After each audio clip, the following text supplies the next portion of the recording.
Hey everyone, welcome back to the channel. Just got to the location where I'm going to be jumping rope today. The sun is shining, but it is cold. It's really cold in fact, but great to get some sunshine on the skin, get some vitamin D going.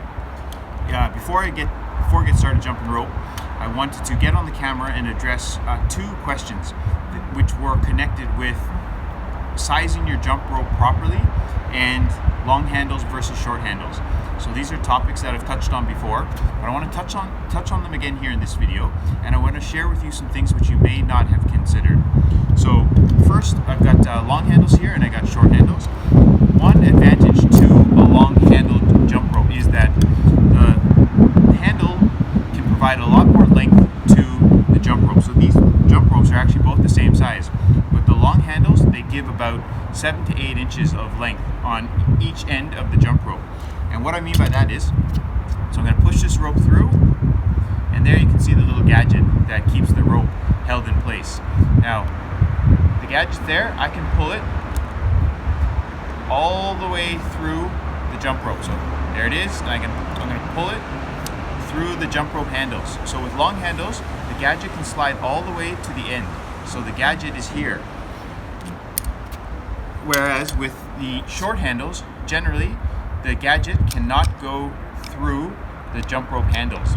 It's limited there by the thickness of the jump rope handles, so it's stuck there.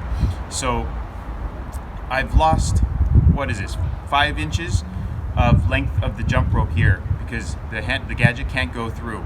Whereas with the long handles, the gadget is right here at the end.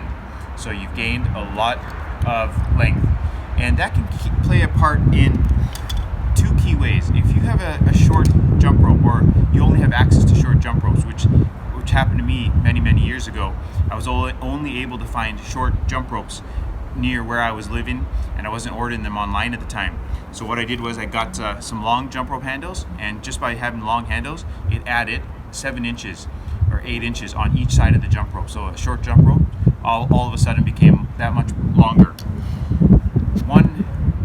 Another thing to consider is when you jump rope, if you use short handles, I used to always use short handles, but then I started using longer handles because I couldn't find long jump ropes close to where I live. If you've jumped rope for any period of time, you may have noticed that the rope generally snaps in two places. One, where it makes contact with the ground, because it keeps repeatedly hitting the ground. Another place very commonly that jump rope snap is right here, where the jump rope enters the handles, because the rope is continuously spinning around that area. So oftentimes this part will get weak and it will often snap. So one problem then, if it snaps here and I want to keep using this jump rope, I'm going to have to push it through here. The gadget's going to end here now, so we've just lost that little bit of rope length, about 5 inches. Whereas with long handles, if the rope snaps here, all I have to do is put the gadget here. So if the rope snaps at the very end, that is only around here. So then I will just move the gadget a little bit forward and pull that rope through. So if your ropes always snap, or usually snap where the rope meets the handle, long jump rope handles can help extend the life of your jump ropes. Because even if a little piece breaks off here, you can just adjust the gadget and pull it on through again. So long jump rope handles are a great way to get a lot of mileage or bang for your buck out of a jump rope. If a little piece breaks off, just adjust the gadget, pull it through the jump rope handles again. Whereas with short handles, you can't do that because the jump rope length gets short very quick if it snaps here. So if you like jumping rope with shorter handles, I like using short handles, I like using long handles, sometimes I use no handles.